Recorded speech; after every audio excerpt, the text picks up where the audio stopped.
आरोग्य का मॉडर्न युग, इस कार्यक्रम में आप सभी का मैं संपदा तहे दिल से स्वागत करती हूँ। इस कार्यक्रम के तहत हम अनेकों बीमारियों के बारे में और उनसे निजात पाने की तकनीकों के बारे में डिस्कशन करते हैं।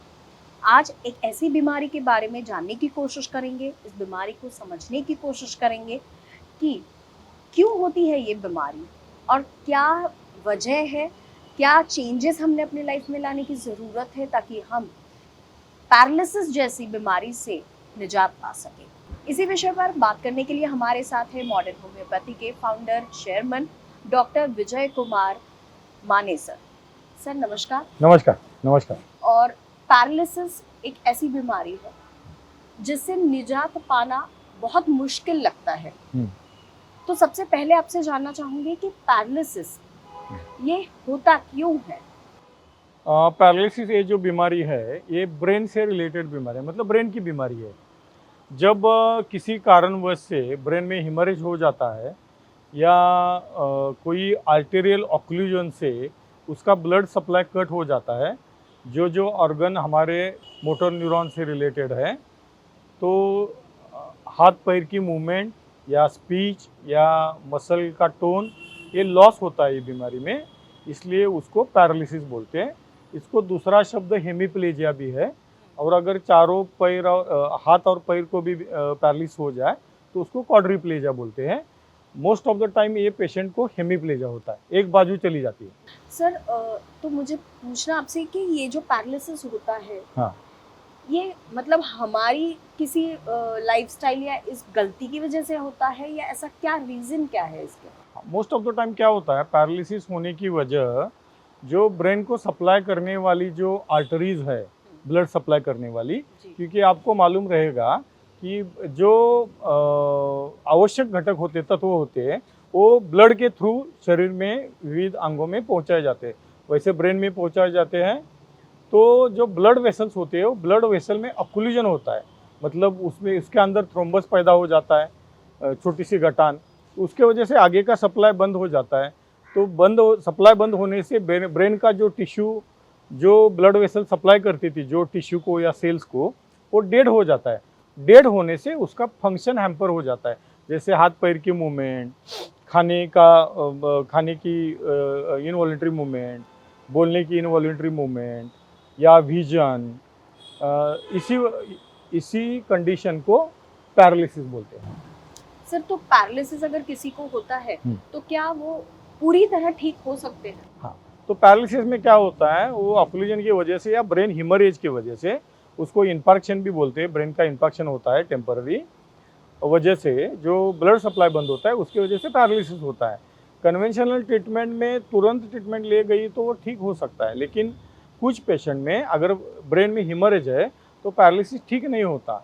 ऐसे केसेस में मॉडर्न होम्योपैथी काम आती है और मॉडर्न होम्योपैथी से वो पैरालिसिस ठीक होता है।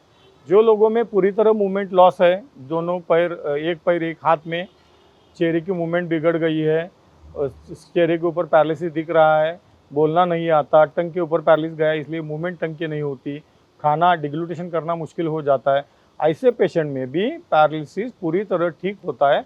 ऐसा मॉडर्न होम्योपैथी के पिछले 29 साल से ट्रीटमेंट से देखा गया है। सर अभी आपने बताया पैरालिसिस होता क्या है, लेकिन अब मुझे आपसे जानना है कि पैरालिसिस होता क्यों है? हाँ, पैरालिसिस जो होता है वो ब्रेन के जो ब्रेन को ब्लड सप्लाई करने वाली जो वेसल्स होती है उसमें ब्लॉकेज होने की वजह से होता है, या वो फट जाने के बाद उधर हिमरेज होता है उसकी वजह से होता है। हिमरेज होने का कारण एक इंजरी है। दूसरा कारण जो ब्लड प्रेशर जिन लोगों में हाई होता है उसमें हाई ब्लड प्रेशर की वजह से ब्रेन में रक्त जो वाहिनी है वो रप्चर हो जाती है और उसके वजह से हिमरेज होता है। हिमरेज होने की वजह से ब्लड सप्लाई बंद होता है, उसकी वजह से पैरालिसिस होता है। ब्लड वेसल का एन्यूरिज्म नाम का भी एक बीमारी है, उसके वजह से भी पैरालिसिस हो सकता है। तो किन कंडीशंस में ये हो सकता है, मतलब? यंग एज में भी जो लोगों में ब्लड प्रेशर हाई होता है, मैंने ऐसे पेशेंट देखे कि जिनमें ब्लड प्रेशर हाई होने की वजह किडनी की बीमारी होती है। पहले जो किडनी की बीमारी का पता नहीं चलता, जिनमें रीनल कैल्कुला है या किसी कारणवश से किडनी फेलियर हो चुका है और पेशेंट को मालूम नहीं है, उसमें जो, क्योंकि kidney blood pressure mechanism kidney में ब्लड प्रेशर कंट्रोल करने का मैकेनिज्म होता है, वो मैकेनिज्म जब डिसरप्ट होता है तब क्या होता है, ब्लड प्रेशर सडन बढ़ता है। उसको कारण मेंटल टेंशन ऐसा हो सकता है या कोई शॉक हो सकता है, उससे ब्लड प्रेशर तुरंत बढ़ने के बाद ब्रेन में हिमरेज होता है और पेशेंट को बाद में पैरालिसिस होता है। कुछ ऐसी बीमारियां हैं जैसे कि multiple sclerosis, amyotrophic lateral sclerosis, Guillain Barre syndrome, ऐसे बीमारियों में भी रुग्णों को पैरालिसिस होता है। ये सभी बीमारियों को हम मॉडर्न होम्योपैथी के ट्रीटमेंट से ठीक कर सकते हैं और ट्रीट भी करते हैं। इतने सालों से आप ट्रीट कर रहे हैं तो जाहिर है कई पेशेंट्स हैं जिनको आपने ठीक किया होगा, तो ऐसे ही पेशेंट है आपके दीनानाथ क्षीरसागर जी, उनके बारे में आप क्या बताएंगे? दीनानाथ क्षीरसागर जी जो है उनमें पैरालिसिस हुआ था। पैरालिसिस के साथ उनको हाथ पैर चल नहीं सकते थे, वो क्वाड्रिप्लेजिया था। दूसरी बात, उनमें डिग्लूटेशन डिफिकल्ट था, इसलिए नली डाली थी अंदर और नली के तरफ से उनको फूड लिक्विड दिया जा रहा था। बेड से पेशेंट उठ नहीं सकते थे, बोल नहीं सकते थे, ऐसी क्रिटिकल कंडीशन थी। तो वो हमारे पास मतलब उनके रिलेटिव आ गए, पेशेंट नहीं आ सकते थे क्योंकि चल नहीं सकते थे। रिलेटिव आने के बाद हमने उनको ट्रीटमेंट शुरू कर दिया। पहले 15 दिन के बाद ही उनको डिग्लूटेशन में सुधार हो गया, वो जो नली डाली थी वो निकल दी पूरी तरह। दूसरी बात, वो बेड से उठने लगे, कुछ दिन के बाद वो चलने लगे और कुछ महीनों के बाद वो पूरी तरह नॉर्मल है। पेशेंट का एज करीबन 83 ईयर तब था जब पैरालिसिस हुआ तब। अभी पेशेंट 84 क्रॉस कर दिया होगा उन्होंने और पूरी तरह नॉर्मल है। मतलब उनको कभी पैरालिसिस हुआ था ऐसे लगेगा भी नहीं। इसका मतलब 100% जो ब्रेन के टिश्यू है उनमें इम्प्रूवमेंट होती है, डेड ब्रेन टिश्यू भी रीजनरेट होते हैं, ऐसा उसका मतलब है। उनको सिर्फ हमारी ट्रीटमेंट और फिजियोथेरेपी चल रही थी, बाकी कुछ भी ट्रीटमेंट नहीं थी। ब्लड प्रेशर ज़्यादा था तो शुरुआत में ब्लड प्रेशर की जो कन्वेंशनल दवा है वो चल रही थी। मुझे ऐसा लगता है कि हम अगर कहें कि हमारे जो दादा दादी, उनकी जो पीढ़ी थी वो काफ़ी इंडिपेंडेंट थी, हमसे भी बहुत ज़्यादा, और उस पीढ़ी के किसी को पैरालिसिस अगर हो जाए तो कंप्लीट डिपेंडेंसी आती है। तो जो फिजिकली उनको हार्म होता है वो तो है ही, बट साथ में किसी पर डिपेंड रहने से जो मेंटल हार्म है वो भी काफ़ी होता है। और इस हार्म से कंप्लीटली बाहर आकर एक सामान्य जीवन जीने का जो आनंद है वो दीनानाथ जी ने जिया है मॉडर्न होम्योपैथी की ट्रीटमेंट की वजह से। तो आइए उनसे जानते हैं उनका अनुभव। श्री दीनानाथ तुकाराम क्षीरसागर, उम्र 82 साल, कोल्हापुर के रहवासी। इनको ब्रेन ब्लॉकेज वजह से एक दिन अचानक पैरालिसिस आया था। मेरा नाम दीनानाथ तुकाराम क्षीरसागर है। मैं कोल्हापुर का निवासी हूँ। मेरी उम्र 82 साल है। 2-3 महीने पहले मुझे खाना खाने के बाद अचानक पैरालिसिस हुआ। नाश्ता करने के बाद मुझे पेट में ऐंठन होने लगी और चक्कर आने लगे। ऐसा लगने लगा जैसे सब कुछ घूम रहा है। मैं उस वक्त बड़े समय तक वही कुर्सी पर बैठा रहा। मैंने अपनी पत्नी को आवाज़ दी और बुलाया। उन्हें मेरी हालत देखकर समझ में आ गया कि मुझे अटैक आया है। मुझे उल्टी होने लगी और उसके बाद मुझे थोड़ा आराम मिला। मेरे परिवार के लोग मुझे अस्पताल ले गए और डॉक्टर को दिखाया।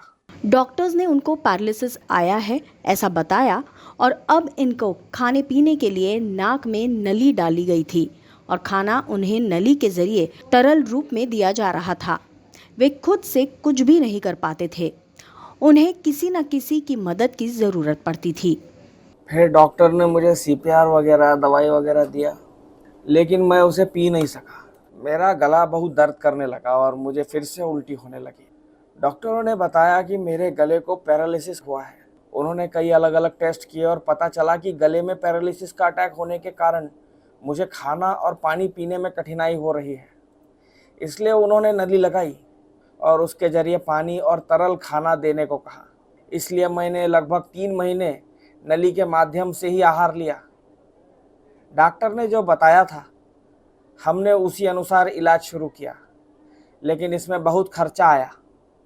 कई दिनों तक मैं अस्पताल में भर्ती भी रहा, लेकिन मुझे कोई खास आराम नहीं मिला। मुझे दवाई भी नली के जरिए दी जा रही थी। 2-3 महीनों में मेरी तबीयत बहुत ख़राब हो गई। मेरा वजन भी काफ़ी घट गया, जो पहले बहुत अच्छा था। वे बहुत परेशान हो गए थे। उस समय उन्हें मॉडर्न होम्योपैथी के बारे में पता चला और उन्होंने उपचार शुरू किया। उन्हें केवल 20 से 25 दिनों में ही अच्छा बदलाव महसूस होने लगा और उनकी नली हटा दी गई। वे अब पहले की तरह भोजन कर सकते हैं। डॉक्टर विजय कुमार माने के यहाँ उपचार शुरू करने के बाद डॉक्टर विजय कुमार माने सर ने मेरी गले की समस्या के लिए मुझे लिक्विड दवाई दी, जिससे मुझे काफ़ी सुधार महसूस हुआ। मैं फिर से मुंह से खाना खाने लगा, चाय पीने लगा और बिना नली की मदद से सामान्य रूप से ठोस चीज़ें भी खाने लगा। डॉक्टर विजय कुमार माने सर ने मुझे सिर्फ पतला खाना ही नहीं बल्कि थोड़ा सा ठोस खाना जैसे उपमा, शीरा ये सब खाने की सलाह दी, ताकि ये देखा जा सके कि मुझे खांसी या और कोई अन्य समस्या होती है या नहीं। मैंने ठोस पदार्थ खाना शुरू तो कर दिया, लेकिन मुझे कोई तकलीफ नहीं हुई, उल्टियाँ भी बंद हो गई। अब मैं मुंह से पूरा खाना खा सकता हूँ, पानी और चाय भी पी सकता हूँ। डॉक्टर विजय कुमार माने सर के मार्गदर्शन और मॉडर्न होम्योपैथी के उपचार से मुझे बहुत अच्छा फर्क महसूस हुआ। पहले मैं कोई भी तीखा भोजन नहीं खा पाता था, अब मैंने धीरे धीरे तीखा खाना भी शुरू कर दिया है। पहले मैं बस सोया रहता था, मुझे उठने में भी कठिनाई होती थी, बहुत तकलीफ होती थी और मुझे हर जगह किसी का सहारा लेना पड़ता था। अब मैं उठकर बैठ सकता हूँ और वॉकर की मदद से घर में चल सकता हूँ। अब मुझे पहले जैसी कोई भी तकलीफ नहीं है, मैं पूरी तरह से ठीक हो गया हूँ। उनके एमआरआई रिपोर्ट के अनुसार उनके ब्रेन में जो इन्फार्क्शन थे वे अब लगभग पूरी तरह कम हो गए हैं और दीनानाथ जी को अब पहले की कोई भी तकलीफें नहीं रही। वे अब बिल्कुल ठीक है और अब उनको खाने पीने में कोई दिक्कत नहीं है, न एडमिट होने की ज़रूरत है। अब वे खुद के काम खुद से कर सकते हैं। मॉडर्न होम्योपैथी के उपचारों से स्वस्थ और खुशहाल जिंदगी जी रहे हैं। अभी हमने देखा कि दीनानाथ क्षीरसागर जी 80 से भी ज़्यादा उनकी उम्र है और इस उम्र में भी एक सामान्य जीवन जी रहे हैं, बावजूद इसके कि एक बार पैरालिसिस जैसी बीमारी का सामना कर चुके हैं। पर मॉडर्न होम्योपैथी के सपोर्ट की वजह से और उनके पॉजिटिव थिंकिंग की वजह से आज दीनानाथ जी इस उम्र में भी एक इंडिपेंडेंट लाइफ जी रहे हैं। कहना बस इतना है कि मॉडर्न होम्योपैथी ऐसे हालातों में आपके साथ है जिन पर हमारा कंट्रोल नहीं है। ज़रूरत है सिर्फ एक पॉजिटिव थॉट की और विश्वास की। आज की ये चर्चा यही समाप्त करते हैं। एक नए विषय पर चर्चा करने के लिए फिर हाजिर होंगे अगले एपिसोड में। नमस्कार। नमस्ते।